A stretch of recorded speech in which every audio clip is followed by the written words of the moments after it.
todos fixemos unha análise de sangue ao longo da nosa vida. Un dos parámetros que se determinan son os niveis de ferro. O ferro é un elemento esencial para o ser humano e un déficit deste elemento causa enfermidades graves para a nosa vida.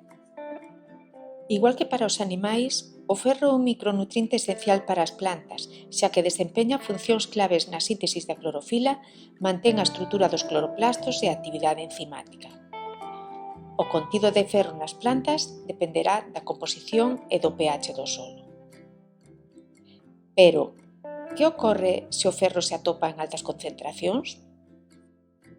Un alto contido de ferro nas uvas pode producir problemas no proceso de elaboración do viño. Concentracións deste elemento por riba dos 10 mg litro pode provocar o que se chama a quebra do viño.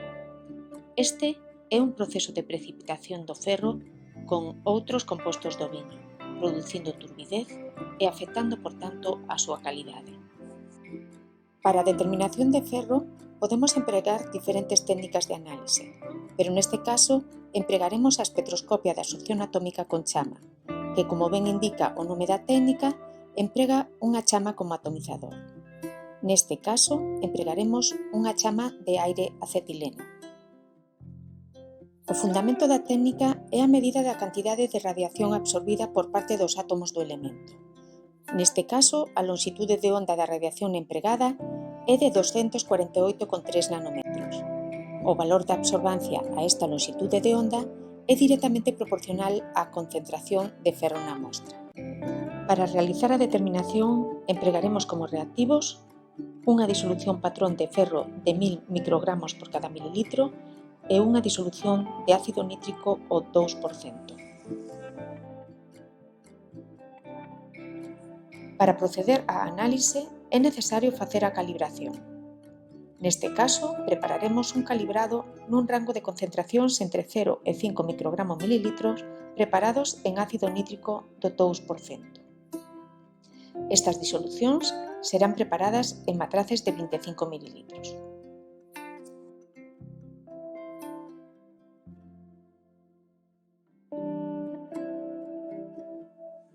Da mesma forma, para avaliar se existe efecto matriz, faremos tamén a calibración empregando o método de adicións estándar traballando no mesmo intervalo de concentracións. Pero neste caso, engadiremos a todos os matraces un mesmo volumen da mostra que se vai analizar.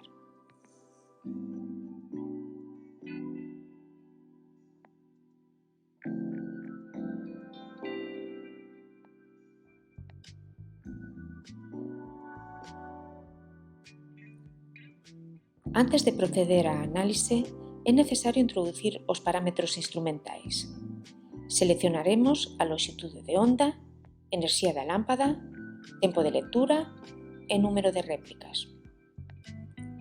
Tamén é importante a selección do fluxo de gases que se vai empregar, neste caso, aire acetileno.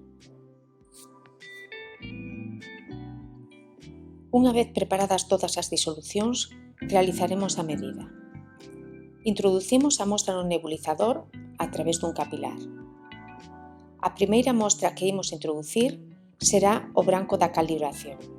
Neste caso será ácido nítrico ao 2%. Con esta mostra faremos o cero instrumental.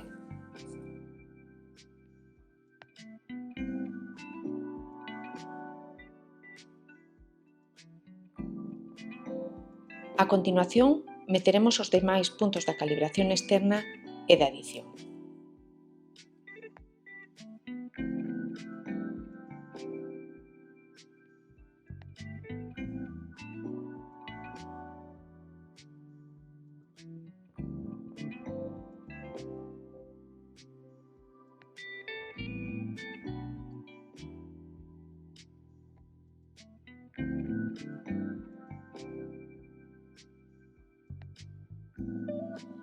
Finalmente, analizaremos a mostra de viño diluída.